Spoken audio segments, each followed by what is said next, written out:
मायानगरी मुंबई में ज्यादातर हिंदी फिल्म के कलाकारों का बसेरा है, जिन्होंने फिल्म में काम कर अथाह दौलत अर्जित किए। उनके साथ साथ कई ऐसे फनकार, कलाकार, संगीतकार, सैकड़ों प्रोडक्शन हाउस वालों ने अपने फन का जादू बिखेर कर मान, सम्मान, इज्जत, दौलत, शोहरत हासिल किए, जिनकी तारीफ में अखबारों के पन्ने भरे रहते हैं। यही वजह है कि भारत के विभिन्न भाग के बच्चों में मायानगरी में भाग आजमाने की मनसा कुल बुलाने लगती है और कई बच्चे इस उम्मीद में घर बार छोड़कर मायानगरी कूच कर जाते हैं, इस उम्मीद में कि वह भी मायानगरी में पहुंचकर अपने हुनर का जलवा बिखेर देंगे और फिर एक दिन ऐसा भी आएगा कि उसका परचम फहराएगा। सबों के अपने अपने सपने हैं जिसे पूरा करना हर व्यक्ति चाहता है, पर ऐसे युवा पीढ़ी अपनी आकांक्षाओं को पूरा करने जब गांव से निकलकर शहर पहुंचते हैं, तब उन्हें रियल लाइफ और रियल लाइफ का फर्क समझ आता है। जब अपने मंजिल की तलाश में भटकते हैं और भटकते भटकते जब जेब के रुपए खत्म होने लगते हैं, तब उन्हें लगता है जैसे आसमान से सीधे जमीन पर पटक दिया गया हो। उसके सारे अरमान एक पल में रेत की दीवार की तरह टूट कर बिखर जाते हैं और फिर पेट की भूख अपनी मांग रख देती है। तो आदमी की दशा क्या होती होगी, यह उससे ज्यादा बेहतर कौन समझ सकता है जिसे 2 जून की रोटी बामुश्किल मिलती हो। सच कहूं तो इन्हीं हालातों से जूझते हुए एक शायर ने यह शेर लिखा है, जिसको सोचा कि आपसे साझा कर दूं। रूह हर शख्स की प्यासी क्यों है, जिंदगी वक्त की दासी क्यों है। 4 रोज तक तो ना खाई रोटी हमने, फिर ना सोची कि बासी क्यों है। दोस्तों, जिंदगी का फलसफा कुछ इतना सा ही है। कुछ लोग जीवन से जूझते रहते हैं अपने मंजिल की तलाश में और कुछ लोग हताश हो जाते हैं जूझते हुए।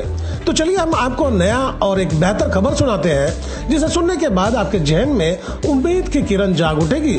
जो कलाकार हैं, फनकार हैं, जो अपने हुनर का जलवा बिखेरना चाहते हैं पर उन्हें कोई ठोर ठिकाना नहीं मिलता, ऐसे होनहार कलाकारों को हुनर को पहचान कर उनके मंजिल तक पहुंचाने का बीड़ा एक प्रोडक्शन हाउस ने उठाया है। अगर वो पक्षपात नहीं करते तो यकीन जानिए कई युवाओं को नई दिशा मिल जाएगी और उनका सपना साकार हो जाएगा।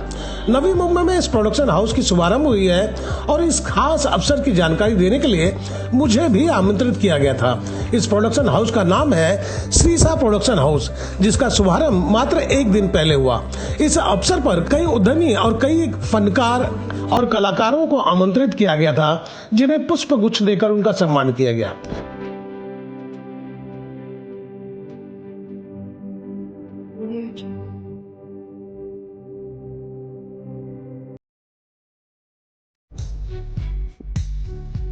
इस अवसर पर हम फाउंडर प्रोड्यूसर श्री जीता बनर्जी और प्रोड्यूसर फैजल पोपेरे से बात किए, सुने उनका क्या कहना था।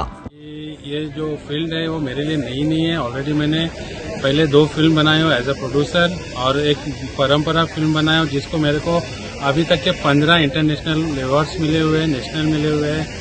और ये अभी हम लोग मैडम के साथ नई शुरुआत करने जा रहे हैं जी, जो कि श्रीसा प्रोडक्शन हाउस है, प्रोडक्शन है, वो मैडम के लिए उस हिसाब से शुरुआत की गई है।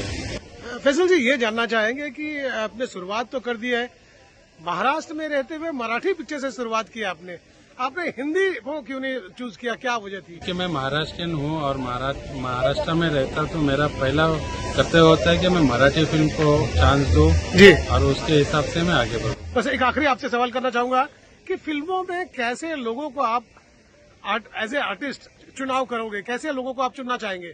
देखो कैसा होता है, मराठी फिल्म में भी बहुत से लोग जो है वो आर्टिस्ट है, कैरेक्टर्स है, जो करना चाहते हैं लेकिन अभी तक उनको चांस नहीं मिला है। तो हम लोग हर सिटी जाके, गांव जाके लोगों को उधर अप्रोच करके उनका टैलेंट निकाल के हम लोग बाहर दिखाने वाले हैं, जिस हिसाब से उन लोग को एक प्लेटफॉर्म मिल जाए। नमस्ते, मेरा नाम है श्रीजीता बैनर्जी, मैं वेस्ट बंगाल से।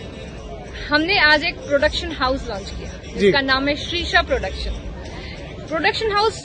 सुनते ही लोगों के मन में ख्याल आता है कि ये movies, theatre, serial, web series है।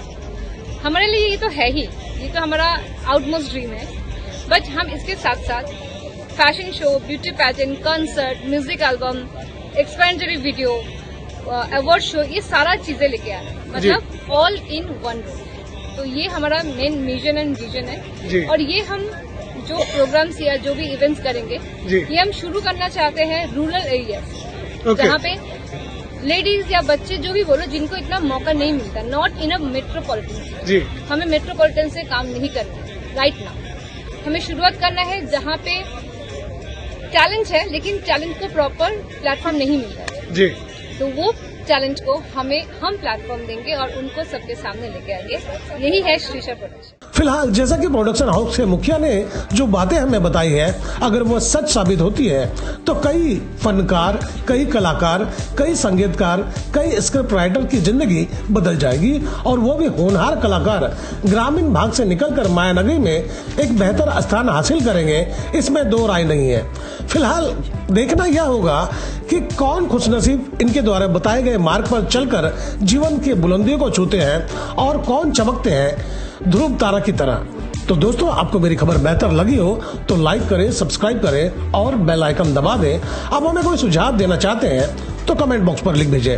तो गोपाल सा को दीजिए इजाजत, हम जल्द दूसरी खबर के साथ हाजिर होंगे।